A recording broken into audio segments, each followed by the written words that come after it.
guys, nagtambay muna ako dito sa gilid guys. Yan guys, ito yung place kung saan ako nagja-jogging.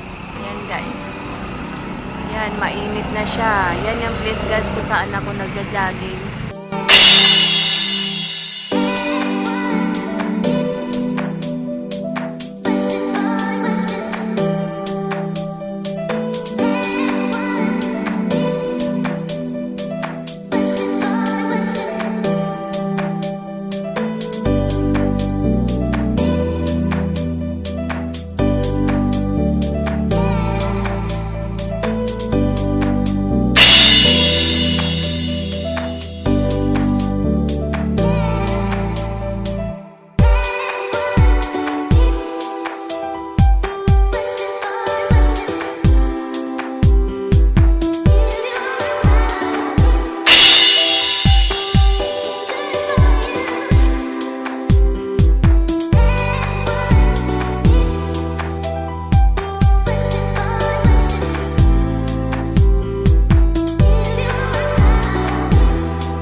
Yung kilometer guys is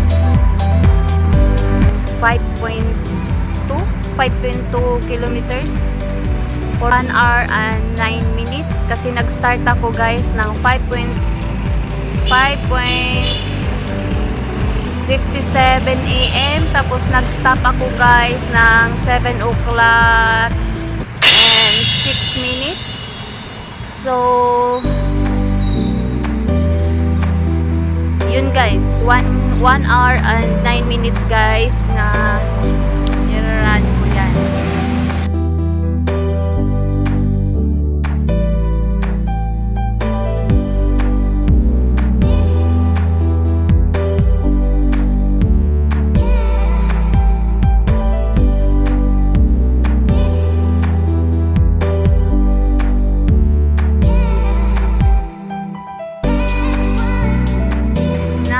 Explain guys how I gain my 7,808 steps. Pakita ko na lang guys sa screen kung ilang steps yung nagawa ko guys. Bali ang nangyari kasi guys is from house meron na ako guys na 1,780 steps or 1.2 kilometers. Then guys yung ginawa ko guys, ni screenshot ko guys bago ako nag-start nag-walk and run sa place na to. Screenshot ko muna siya guys, then kinuha ko din guys yung end, may end screenshot din ako guys para dun sa time na nag-stop ako at ano guys 7 o'clock and 6 minutes. Pasensya na kayo guys, medyo maingay talaga dito kasi meron na talagang mga tao na dumadaan at may mga sasakyan na guys na dumadaan. Yan guys, sumupo muna ako dito guys kasi parang hinihingal ako sa tatakbo guys at saka ang init. Ayan guys. Ayun.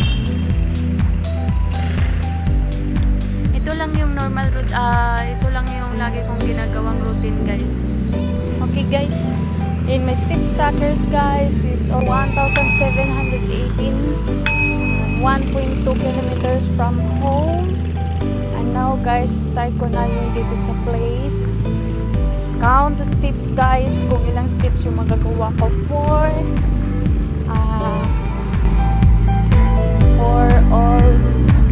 hour.